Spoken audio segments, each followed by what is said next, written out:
ಸಾಲು ಸಾಲು ಬೂಟಿನ ಶಬ್ದ, ಸರದಿ ಸಾಲಿನ ಶಿಸ್ತುಬದ್ಧ ಟೋಪಿಗಳು, ಪ್ರತಿಯೊಬ್ಬರ ಕೈಯಲ್ಲಿ ಅಲುಗಾಡದ ಲಾಠಿಗಳು, ನಿರೀಕ್ಷೆಗೆ ಮೀರಿದ ಸ್ವಯಂ ಸೇವಕರು, ಮೊದಲ ಬಾರಿಗೆ ಹೆಜ್ಜೆ ಹಾಕಿದ ಪುಟಾಣಿ ಸ್ವಯಂ ಸೇವಕರು. ಅಕ್ಷರಶಃ ಕೊಲ್ಲಾಪುರ ಶ್ರೀ ಲಕ್ಷ್ಮೀ ದೇವಾಲಯ ಆವರಣ RSS ಕಲರವ ಸಮಾವೇಶದಂತೆ ಭಾಸವಾಗಿತ್ತು ಎಂಬುದರಲ್ಲಿ ಎದ್ದು ಮಾತಿಲ್ಲ. ನಮಸ್ಕಾರ ಪ್ರಿಯ ವೀಕ್ಷಕರೇ, ಸಂಗ್ರಾಮ ಟಿವಿಗೆ ಸ್ವಾಗತ. ನಾನು ನಿಮ್ಮ ರಮೇಶ್ ಅಕ್ಕೂರ್. ಬೆಂಗಳೂರು ದಕ್ಷಿಣ ಜಿಲ್ಲೆ ಚನ್ನಪಟ್ಟಣ ನಗರದ ಕೊಲ್ಲಾಪುರದ ಶ್ರೀ ಲಕ್ಷ್ಮೀ ದೇವಾಲಯ ಆವರಣದಲ್ಲಿ RSSಗೆ 100 ವರ್ಷದ ತುಂಬಿದ ಶತ ದಿನೋತ್ಸವದ ವಿಶೇಷಕ್ಕಾಗಿ RSS ಸ್ವಯಂ ಸೇವಕರು ನಗರದಲ್ಲಿ ತಮ್ಮ ಹೆಜ್ಜೆ ಸಪ್ಪಳದಿಂದ ತಾಲೂಕಿಗಲ್ಲದೆ ರಾಜ್ಯಕ್ಕೂ ಕಡ ಸಂದೇಶ ರವಾನೆ ಮಾಡಿದರು. ಇಂದು ರಾಷ್ಟ್ರೀಯತೆಯ ಉದಯದಲ್ಲಿ ಭಾರತದ RSS ಪ್ರಬಲ ಪಾತ್ರವನ್ನು ಮರೆಯುವಂತಿಲ್ಲ. ಬರೋಬ್ಬರಿ 100 ವರ್ಷಗಳ ಹಿಂದೆ ಸ್ಥಾಪಿಸಲಾದ RSS ಭಾರತೀಯ ಸಮಾಜ ಮತ್ತು ರಾಜಕೀಯವನ್ನು ಆಳವಾಗಿ ರೂಪಿಸಿದೆ. 1925, 2025, 19, 20, 25, 25 ವಿಶೇಷವಾದ ಸಂಖ್ಯೆಗಳೆಂದೇ ಹೇಳಲಾಗುತ್ತಿದೆ. ವಿಶ್ವದ ಅತಿ ದೊಡ್ಡ ಸ್ವಯಂ ಸೇವಾ ಸಂಘಟನೆ ಭಾರತದ RSS ಎಂದು ಅದರ ಧ್ಯೇಯೋದ್ದೇಶಗಳ ಬಗ್ಗೆ ಸಂಘದ ತುಮಕೂರು ವಿಭಾಗದ ಸಂಚಾಲಕರಾದ ನಾಗೇಂದ್ರ ಪ್ರಸಾದ್ ಸಂಘ ಪರಿವಾರಕ್ಕೆ ಹಲವಾರು ಸಂದೇಶ ನೀಡಿದರು.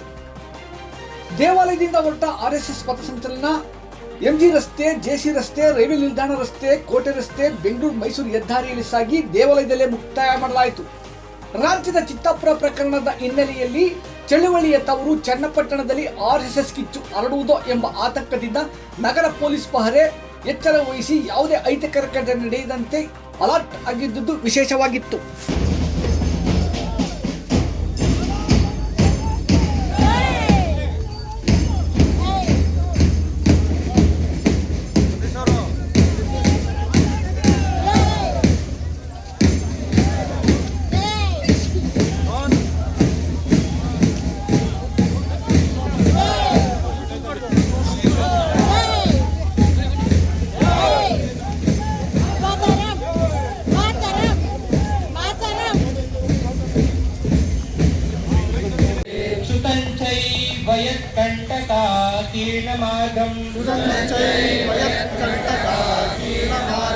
वयं स्वीकृतन्न